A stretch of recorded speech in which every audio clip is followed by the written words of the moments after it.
높은 곳에 올라가면 아래로 떨어질 것만 같은 두려움에 사로잡혀서 이상 증세를 보이는 현상을 고소공포증, 에크로포비아라고 부릅니다.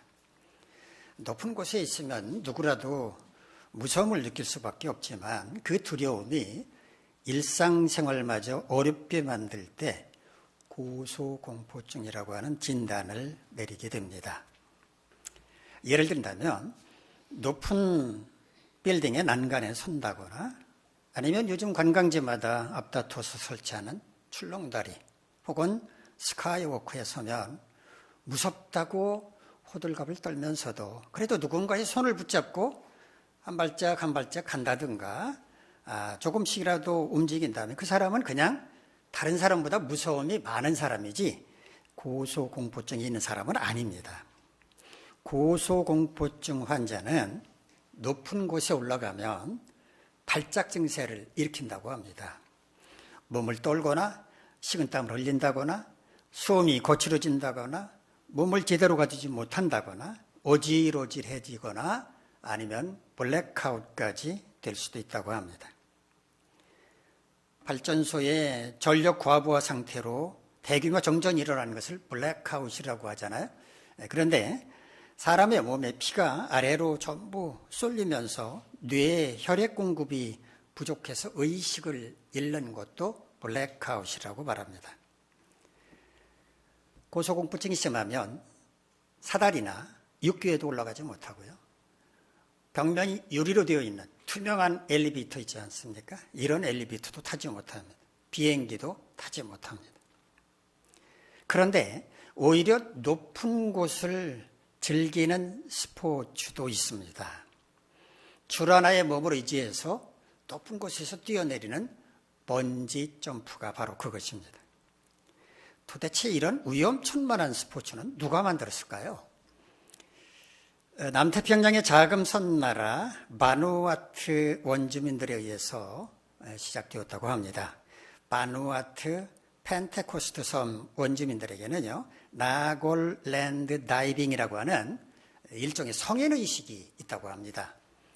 30m 높이 나무탑에 올라가서 발목을 포도농쿨 하나에 의존한 채 땅으로 뛰어내리는, 어떻게 보면 위험천만하고 짜릿하고 스릴 넘치는 의식인데요. 지금도 매년 봄마다 이런 축제가 열린다고 합니다. 여기에서 영감을 받아서 발전한 것이 바로 번지 점프라고 합니다.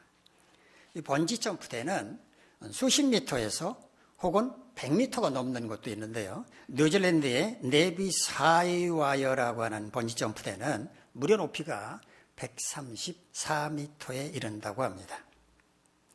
사람들은 왜 이런 위험한 스포츠를 즐기는 걸까요? 높은 곳에서 뛰어내릴 때의 두려움과 공포를 극복함으로써 강렬한 성취감을 느낀다거나 자신감을 얻기 위해서, 또는 하늘을 나는 듯한 자유를 경험하기 위해서라고 합니다. 여러분은 번지점프대에서 한번 뛰어내려 보신 적이 있습니까? 아니면 뛰어내릴 수 있을 것 같습니까? 지난해 8월 영국에서는 102살 먹은 마넷 베일리 할머니가 비행기를 타고 2000m 상공으로 올라갔습니다. 그리고 거기서 스카이다이빙을 했다는 뉴스를 본 적이 있습니다. 자신의 생일을 기념해서 이런 도전을 했다고 전해지는데요. 고소공포증 때문에 일상생활에 지장을 받는 사람이 있는가 하면 높은 곳에서 뛰어내리는 극한 스포츠를 통해서 자신의 한계를 극복하는 사람도 있습니다. 이 두 부류의 사람들 사이에는 불안이라고 하는 것이 자리 잡고 있습니다. 불안에 사로잡히게 되면 일상생활이 위축될 수밖에 없지만 불안을 극복하면 자신감도 생기고 활동 범위도 훨씬 넓어지게 될 것입니다. 2025년을 시작하는 첫 번째 주일인 오늘은 어떻게 한 해를 살아야 할 것인지 본문 말씀을 중심으로 그 비결을 생각해 보도록 하겠습니다. 먼저 오늘 본문 5절에서 7절까지 말씀 화면을 보면서 한번 같이 읽도록 하겠습니다. 시작. 너는 마음을 다하여 여호와를 신뢰하고 네 명철을 의지하지 말라. 너는 범사에 그를 인정하라. 그리하면 네 길을 지도하시리라. 스스로 지혜롭게 여기지 말지어다. 여호와를 경외하며 악을 떠날지어다. 여호와를 신뢰하는 삶을 살라라는 권면입니다. 신뢰한다라고 우리말로 번역한 히브리어는요, 바타흐란 말인데 전에 소개해드린 적이 있는 단어입니다. 누군가를 믿음으로 안전하게 느끼다, 자신만만하다, 평안하다, 의심하지 않는다라는 뜻을 가진 단어입니다. 그냥 믿는다는 말이 아니고 전적으로 믿는다는 의미입니다. 하나님을 그렇게 신뢰해야 한다는 것입니다. 그런데 마음을 다하여 신뢰하라고 말합니다. 마음을 다한다라는 말을 히브리어 원문으로 보면 온 마음으로, 모든 마음으로 이런 뜻입니다. 하나님을 신뢰하되 한 점 의심 없이 100% 신뢰라는 말입니다. 또 내 명철을 의지하지 말라고 말합니다. 자신이 갖고 있는 지식, 경험 이런 것들을 대단한 것이라고 여기고 그것들을 앞세워서는 안 된다는 겁니다. 앞에서 하나님을 온 마음으로 100% 신뢰라고 말했는데 자기의 지식이나 경험을 앞세운다면 그것은 하나님을 100% 신뢰하는 것이 아니기 때문입니다. 또한 범사에 하나님을 인정하라고 말합니다.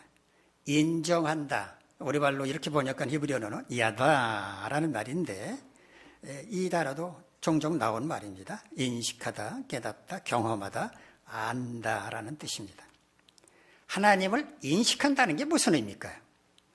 하나님께서 지금 여기 임재하고 계신다고 하는 것, 지금 나를 지켜보고 계신다는 것을 깨달아 안다는 말입니다. 그런데 범사에 그래야 한다라고 말합니다. 범사, 히브리 원문을 보면 꼴데렉라고 되어 있습니다. 모든 길이라는 뜻입니다. 우리가 살아가는 모든 길마다, 인생의 모든 길목마다 하나님은 거기에 임재하고 계신다는 것, 그 상황을 지켜보고 계신다는 것을 알아야 한다는 겁니다. 또한 스스로 지혜롭게 여기지 말라고 말합니다.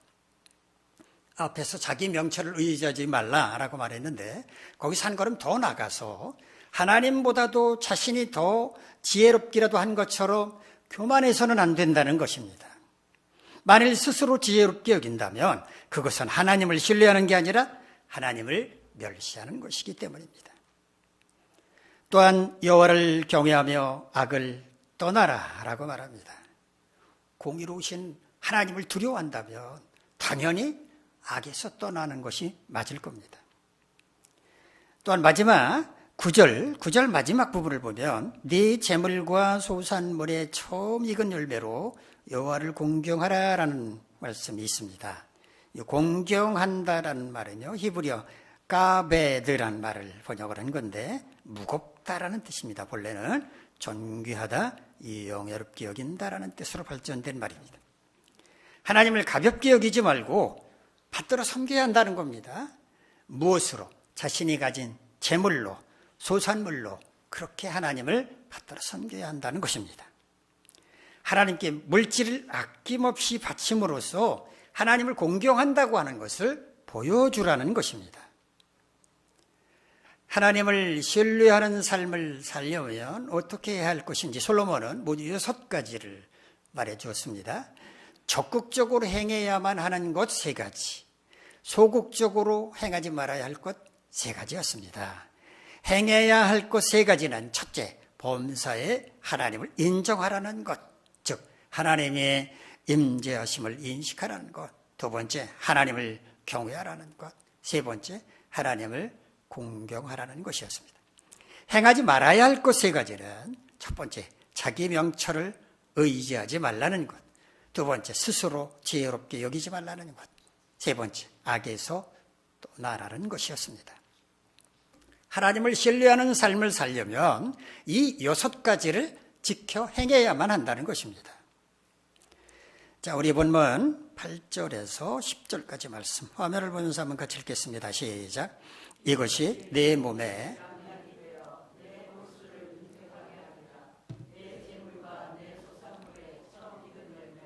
여호와를 공경하라. 그리하면 네 창고가 가득히 차고 네 포도즙 틀에 새 포도즙이 넘치리라. 이 말씀은 우리가 하나님을 신뢰하는 삶을 살 때 하나님으로부터 어떤 은혜와 복을 받을 것인지를 말해주는 겁니다. 자, 이 말씀에 앞서서 6절 후반부의 말씀부터 보시기 바랍니다. 네 길을 지도하실 것이다 라고 말하고 있는데요. 지도한다라는 말은 히브리어 야샤르라는 말을 번역을 한 겁니다. 이 야샤르라는 말은 똑바르다라는 뜻입니다. 곧다, 앞으로 곧장 가다 이런 뜻입니다. 자, 우리가 걸어가는 인생길이 곧다, 똑바르다라는 말이 무슨 의미겠습니까? 인생길이 우리의 삶이 평탄할 것이다라는 의미입니다. 하나님을 신뢰하는 자에게 하나님은 그 인생길이 평탄하게 하신다는 겁니다. 또 골수를 윤택하게 하실 것이다 라고 말합니다. 골수, 히브리어 에쳔이라고 하는 말을 번역을 하는 것. 에쳔은 뼈를 가리킵니다. 윤택하게 한다 이 말은 히브리어 슈크이라는 말을 번역을 한 건데요. 원기를 회복한다는 뜻입니다. 자, 그런데 골수가 윤택하게 되는 이유가 있다고 말합니다. 하나님을 신뢰하는 삶을 사는 그것이 몸의 양약이 될 것이기 때문이라 라고 말합니다. 몸의 양약이 된다는 게 무슨 의미일까요? 양약이라고 번역한 히브리어는요, 르베아웃이란 말입니다. 이 르베아웃이란 말은요, 히브리어 라파, 아마 들어보셨을 텐데 우리를 치료하시는 하나님 할 때 여호와 라파라고 말합니다. 라파라는 말에서 유래한 말입니다. 치료함을 받는 것, 고침을 받는 것을 의미합니다. 하나님을 신뢰하는 삶을 살 때 우리의 몸의 질병이 치료되어서 뼈를 튼튼하게 또 강건하게 만들 것이다 라는 의미입니다. 또한 우리가 가진 재물과 소산물로 하나님을 공경할 때 창고가 가득히 차게 될 것이며 포도즙 틀에는 새 포도즙이 넘칠 것이다 라고 말합니다. 우리가 하나님을 공경하는 마음으로 우리가 가진 것을 아낌없이 바치면 하나님께서도 우리 삶의 현장에 복을 주셔서 땅에서 거둔 소산물로 창고가 가득히 차게 하시고 포도가 풍작을 이루어서 포도즙이 차고 넘치게 하신다는 겁니다. 지금까지 솔로몬은 우리가 하나님을 신뢰하는 삶을 살려면 어떻게 해야 할 것인지, 그리고 우리가 그런 삶을 힘써 살아갈 때 하나님은 우리에게 어떤 은혜와 복을 주시는지를 말해 주었습니다. 그렇다면 솔로몬은 오늘 본문을 통해서 우리에게 무슨 메시지를 주려는 것이겠습니까? 누구라도 쉽게 파악할 수 있는 메시지입니다.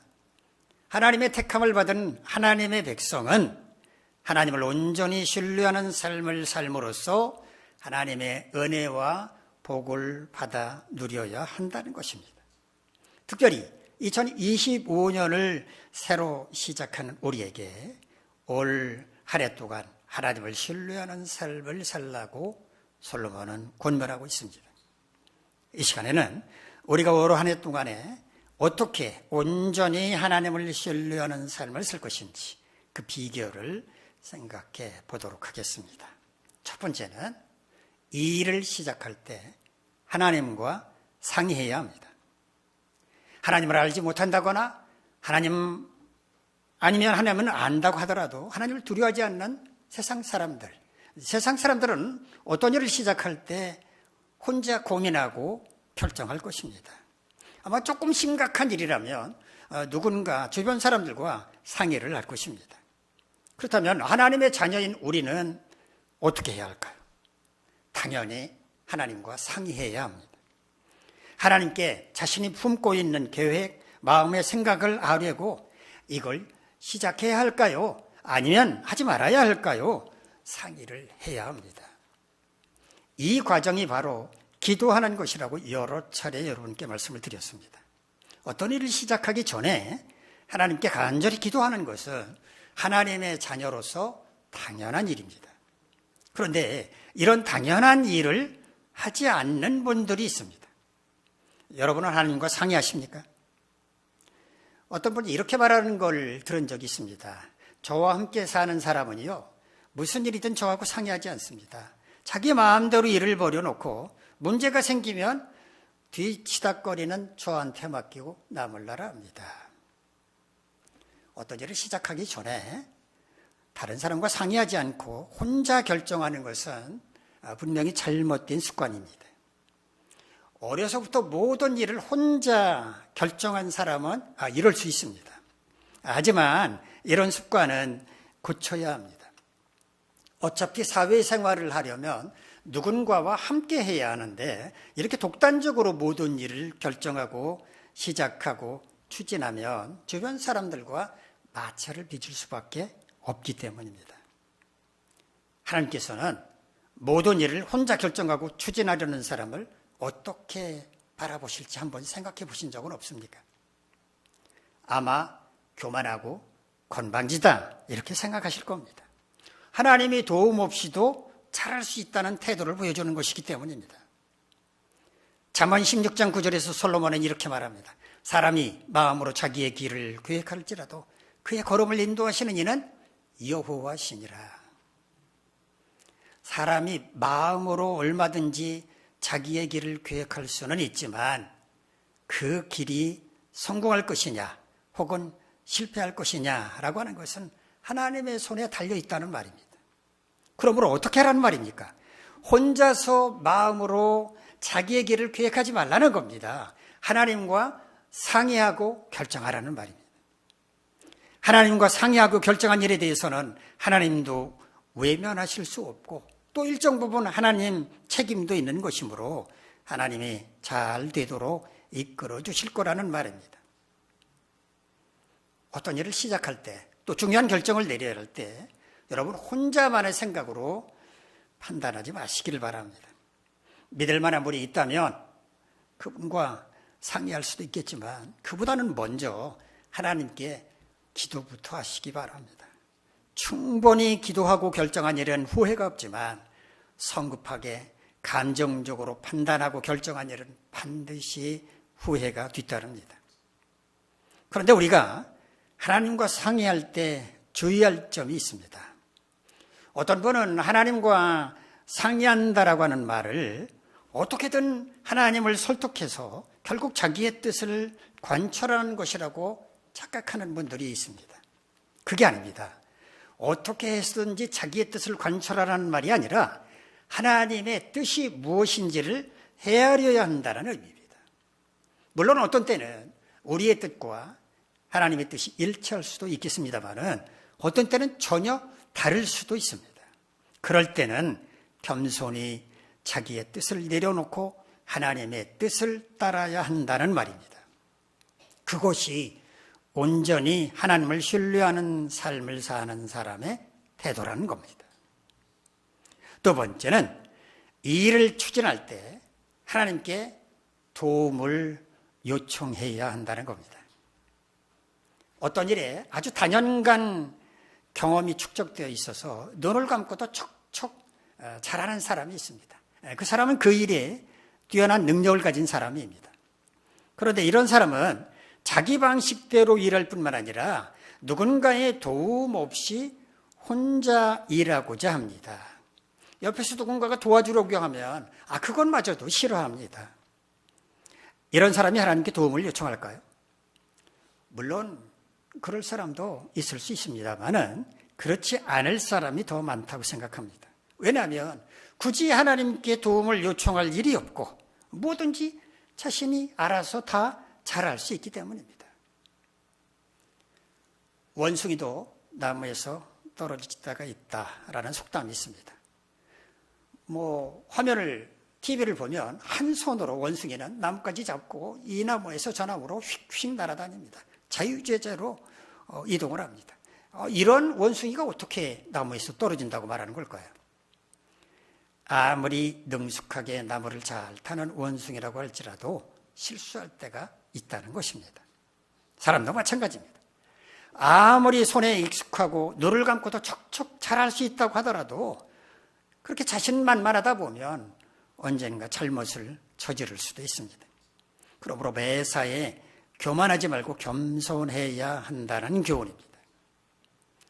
하나님으로부터 어떤 도움을 받지 않더라도 얼마든지 내 힘만으로 성공할 수 있다고 생각하면 안 됩니다.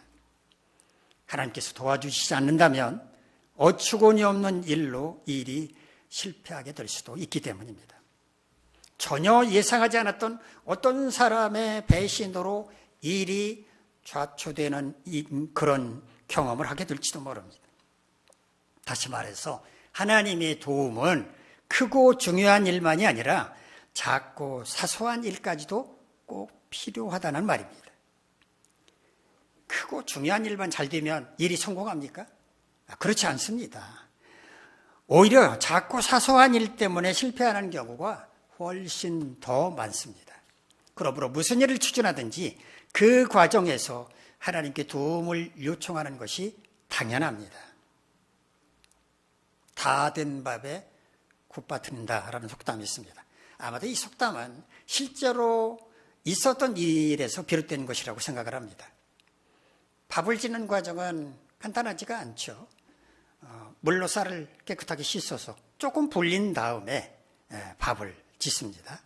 깻이 모락모락 나는 그 맛있는 밥을 푸는 과정에서 만약에 그 밥에 코를 빠뜨렸다고 해봅시다. 그 밥 먹을 수 있습니까?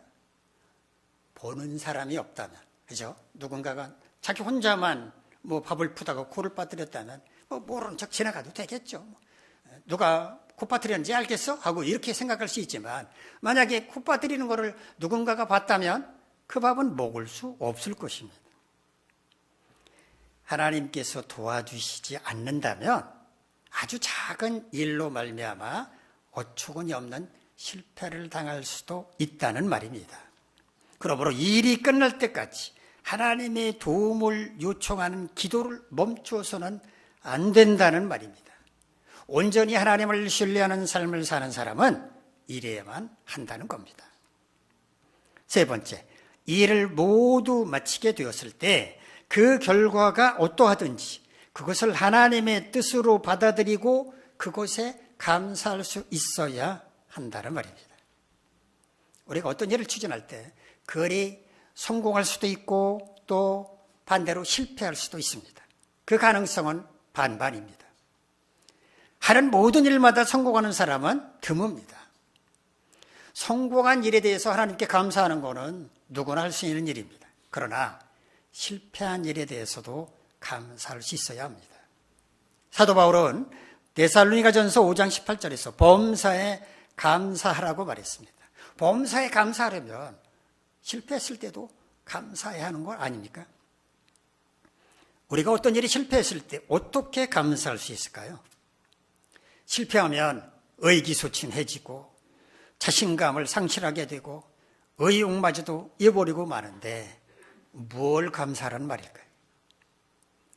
우리가 어떤 일에 실패하게 되었을 때 분명히 어떤 원인이 있을 것입니다. 그런데 큰 틀에서 보면 그 실패도 하나님의 뜻입니다. 하나님이 보시기에 아직 하나님의 때가 아니라고 생각하셨으므로 실패하게 하셨을 수도 있습니다. 이 실패 또한 하나님의 뜻이라고 하는 관점에서 감사할 만한 조건을 찾아보도록 노력해야 한다는 말입니다. 첫 번째는 이 정도 수준에서 실패한 것에 감사할 수 있어야 합니다. 더 심각하게, 어쩌면 더 처참하게 실패할 수도 있었는데 이 정도 수준으로 막아주신 것에 대해서 감사해야 합니다. 두 번째, 비록 실패했지만 경험을 쌓게 된 것에 대해서 감사해야 합니다. 실패는 성공의 어머니라는 말이 있는 것처럼 오늘의 실패가 내일의 성공의 밑거름이 될 것이므로 하나님께 감사할 수 있어야 합니다. 세 번째는 실패가 실패로 끝나는 게 아니라 다시 시작할 수 있는 희망이 있으므로 감사해야 합니다. 하나님께서 함께 하시면 다시 시작할 수 있을 것이라고 하는 희망의 끈을 놓지 말아야 한다는 겁니다. 이처럼 우리가 실패했을 때도 하나님께 감사할 때 하나님은 반드시 우리를 다시 일으켜 세워주실 것입니다. 지금은 알 수 없지만 먼 훗날 그때 나에게 실패를 안겨주신 하나님의 깊으신 뜻을 깨닫고 더 깊은 감사를 드리게 될 날이 돌아올 것입니다. 만일 우리가 이처럼 온전히 하나님을 신뢰하는 삶을 산다면 하나님은 우리에게 어떤 은혜와 복을 주실까요? 첫째, 두려움과 불안이 아니라 담대함을 주실 것입니다. 전능하신 하나님께서 내 편이심을 확인함으로 어떤 상황에서나 당당할 수 있게 될 것입니다. 둘째, 우리의 인생길이 평탄할 것입니다. 하나님께서 친히 우리의 인생길을 인도해 주실 것이기 때문입니다. 하지만 이 말은 우리가 어떤 어려움도 겪지 않게 될 거란 말은 아닙니다. 비록 어려움을 겪는다고 할지라도 주님이 함께 하심으로 든든할 것이다 라는 말입니다. 세 번째, 우리의 몸과 마음과 영혼이 강건하고 평안할 것입니다. 성령께서 우리를 고쳐주시고 보살펴 주시고 위로해 주실 것이기 때문입니다. 우리는 오늘 2025년도 첫 번째 주일을 맞았습니다. 하나님께서 우리 앞에 펼쳐놓으신 2025년에 어떤 일들이 있게 될 것인지 우리는 알 수 없습니다. 때로는 기쁜 일도 있을 것이고 때로는 어려운 일도 있을 것입니다. 그러나 분명한 사실은 우리가 어떤 일을 만나든지 그때도 하나님께서 우리와 함께 하신다는 것입니다. 우리가 온전히 하나님을 신뢰하는 삶을 산다면 우리는 실패가 아니라 성공을 경험하게 될 것입니다. 우리가 온전히 하나님을 신뢰하는 삶을 살려면 어떻게 해야 합니까? 첫째, 이 일을 시작할 때 하나님과 상의해야 합니다. 어떤 일을 하나님과 상의하지 않고 독단적으로 결정하고 시작하는 것은 교만한 태도입니다. 하나님을 무시하는 것이기 때문입니다. 더구나 그렇게 시작한 일은 실패할 수밖에 없습니다. 하나님께서 함께하지 않으시기 때문입니다. 그러나 하나님과 상의하고 시작한 일은 실패하지 않습니다. 하나님께서 함께해 주시기 때문입니다. 그러므로 무슨 일이든지 겸손히 기도함으로써 하나님과 상의부터 해야 합니다. 그럴 때 하나님께서 그 일에 간섭하실 것입니다. 둘째, 이 일을 추진할 때 하나님께 도움을 요청해야 합니다. 크고 중요한 일만이 아니라 작고 사소한 일까지도 모두 하나님께 맡기고 도움을 요청해야 합니다. 그 일에 아무리 뛰어난 능력이 있다고 하더라도 겸손히 하나님께 손을 내밀어야 합니다.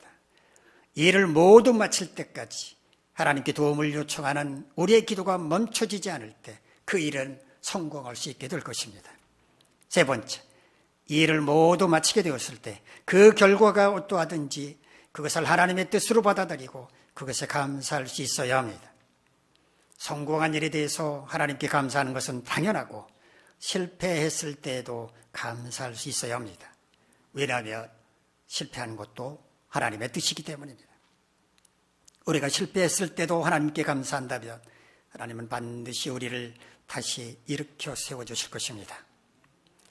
만약에 우리가 이처럼 온전히 하나님을 신뢰하는 삶을 산다면 하나님은 우리에게 두려움과 불안함이 아닌 담대함을 주실 것이고 하나님께서 친히 우리의 인생길을 인도해 주심으로써 우리의 인생길이 평탄하게 하실 것이며 우리의 몸과 마음과 영혼이 강건하고 평안하게 하실 것입니다.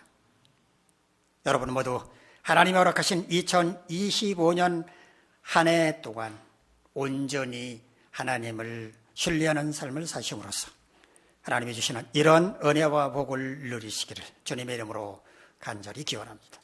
기도하겠습니다. 자비로우신 하나님, 하나님께 허락하신 2025년을 살아갈 때 온전히 하나님을 신뢰하는 삶을 삶으로 하나님이 주시는 은혜를 누리며 살아갈 수 있도록 도와주시옵소서.